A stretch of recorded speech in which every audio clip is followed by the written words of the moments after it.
பிரபல பாகிஸ்தான் கிரிக்கெட் வீரர் அசாம் கான் ரசிகர்கள் மத்தியில் சிக்கி சின்னாபின்னமாகி வருகிறார். அசாம் கான் T20 உலக கோப்பைக்கான பாகிஸ்தான் அணியில் இடம் பிடித்திருக்கிறார்.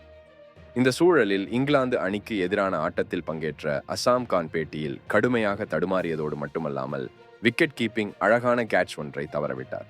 இதற்கு அசாம் கானின் உடல் பருமன்தான் காரணம் என்று ரசிகர்கள் கடுமையாக சாடி வந்தனர். அது மட்டுமல்லாமல் நெப்போட்டிசம் எனப்படும் வம்சாவளியை ஊக்குவிக்கும் முறையை பாகிஸ்தான் கிரிக்கெட் வாரியம் கடைபிடித்து வருவதாக குற்றச்சாட்டு எழுந்துள்ளது. முன்னாள் பாகிஸ்தான் கிரிக்கெட் கேப்டன் மொயின் கானின் மகன்தான் அசாம் கான் என்பது இங்கு குறிப்பிடத்தக்கது.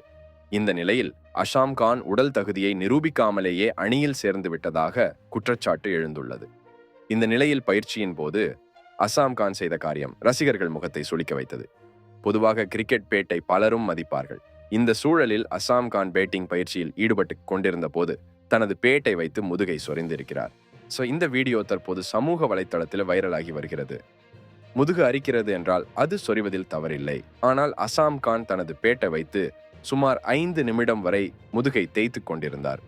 இதை பார்த்த ரசிகர்கள் அசாம் கான் பாகிஸ்தானின் மானத்தை வாங்குவதாக கடுமையாக சாடியிருக்கிறார்கள். இதனால் பாகிஸ்தான் அணியில் இருந்து அசாம் கானை உடனடியாக நீக்க வேண்டும் என்றும் பலரும் வலியுறுத்தியுள்ளனர். இந்த நிலையில் சமூக வலைத்தளத்தில் தொடர்ந்து தாக்கப்படுவதால் அசாம் கான் மனம் உடைந்திருக்கிறார்.